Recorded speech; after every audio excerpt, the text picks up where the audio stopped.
It is definitely noticeable that there is a huge difference in the way rich people behave and the way poor people behave. In this video, I will give you Thomas Corley's 7 habits of highly successful people.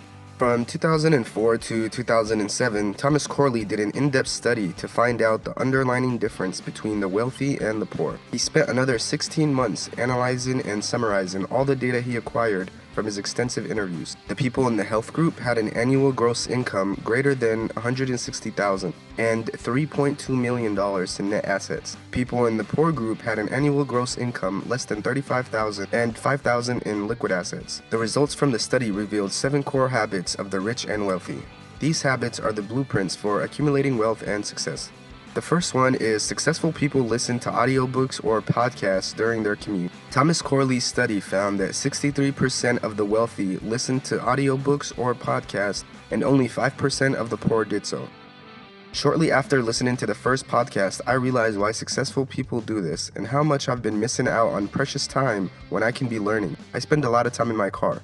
So I basically turned my car into a moving library. And now if you were to ask me when I get my best insight, I would tell you when I'm driving. I used to dislike driving, especially those long trips. Now I look forward to getting stuck in traffic or being in my car, be able to observe all the information coming through the speakers. So number 1, substitute your music for beneficial podcast or audiobook. Number 2, you need to live within your means. If you want to become wealthy, then you need to practice good spending habits. This is something I struggled with very bad myself. Regardless what job I worked and whether it was minimum wage or better than the average, my money spending habits sucked, and the end of the month would come around and I wouldn't have a dollar to my name. After adapting myself a wealth plan, I can see an increase in money that I would normally throw down the toilet on unnecessary things. Now, I can't go in depth here, but here are 4 spending habits of the wealthy that you can model your spending around. First is no more than 25% on housing. The house is typically that one area that families tend to pay a huge portion of their money to. They tend to look at their total income and ask, can we afford this? This is a mediocre way to identify a housing budget, but instead the correct way I've realized is to look at your after-tax yearly income and then multiply that by 0.25. This is 25% of your budget for your mortgage, property tax, and home insurance. No more than 15% on food. Eating out at restaurants can easily make you go broke. Me personally, 50% of my income used to go to fast food. The best practice is to limit eating out at restaurants or fast foods to just once a week. And if you drink, you should never order alcoholic beverages during your meals. Just 1 drink can equal whole meal. 2 drinks can double your bill. No more than 5% on auto loans. The car note is the second area where people tend to overspend. The more expensive your car is, the higher the bills will be for maintaining your car from year to year. Don't have to buy a brand new one, but instead you can consider buying one with low mileage that has been on the road for a few years. It is still fairly new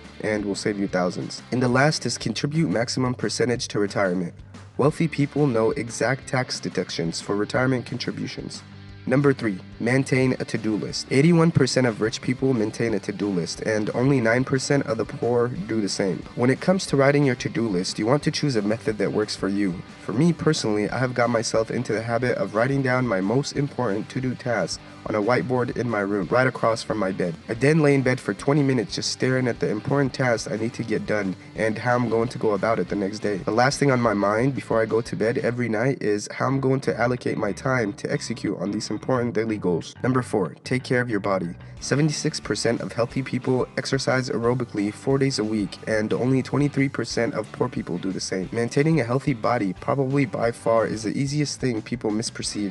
I would like to believe that the reason the stats show 76% of successful people work out and only 23% is because it has a profound effect on your body. If you have no motivation to go out for a run, exercise your body daily, and still indulge in bad eating habits, then it will be harder for you to be successful. As they say, the body leads the mind. And if you are indulging in sugary, fatty, greasy foods, then you will have no energy to do anything but be lazy, let alone work out. I have seen it with myself after I tried the 7-day vegan challenge and cut out all the sugar. I realized I felt so much better physically and mentally. I actually had the motivation to go out and be active than sitting down. And this is very important, not only for now, but for later on in your life. 1/3 of Americans are fat, and another 35% are obese. So it is important to remember that once we hit a certain age, we just go downhill from there. In other words, it is important to start taking care of your body now by by eating right, exercising, and giving your body the rest and support it needs to live a long life. Ultimately, the longer you live a healthy life, the more money you can make. Number 5. Limit your television time to less than an hour a day. 65% of wealthy people watch less than 1 hour of television a day. Only 22% of poor people practice the same thing. When it comes to the non-fiction reality television, the statistics is even larger. I gave up on television all along. My new television is YouTube. I mean, why waste time watching non-beneficial reality shows when you got channels with amazing content on YouTube like Practical Psychology and Improvement Pill? But even then, with YouTube, you need to watch how you allocate your time. Number 6. Teach good success habits to their children. Another important tip is how you raise your children. Here are a few statistics on how wealthy people and poor people raise their children.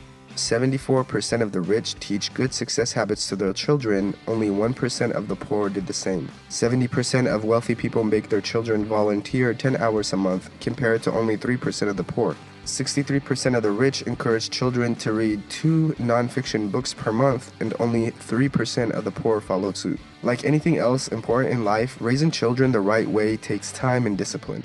If you do not invest in your children now, then you will pay for it down the road. Another thing that you want to remember is that your children are always watching you, and your habits will eventually become theirs. Your children are constantly watching what you do and modeling your behavior. Charles Reed once said, "Sow an act and you reap a habit. Sow a habit and you reap a character. Sow a character and you reap a destiny." At the end of the day, you reap what you sow. Number 7. Set goals the right way. A rate of 67% of wealthy people write down their goals, while only 17% of poor people do the same. And I bet those 17% that set goals couldn't even stick to them. It's not just enough to set goals. You must make sure you're setting goals the right way. A good way to go about setting goals is what we like to call the SMART way. I have a video where I go in depth on how to do that, but for the sake of this video, here is what a SMART goal is. SMART goal is specific. A SMART goal is measurable. A SMART goal is action oriented. A SMART goal is realistic. And a SMART goal is time-based. In other words, it has to be specific. It needs to be well-defined and clear. It has to be measurable. You need to be able to see your progress on a weekly and monthly basis. It has to be action-oriented.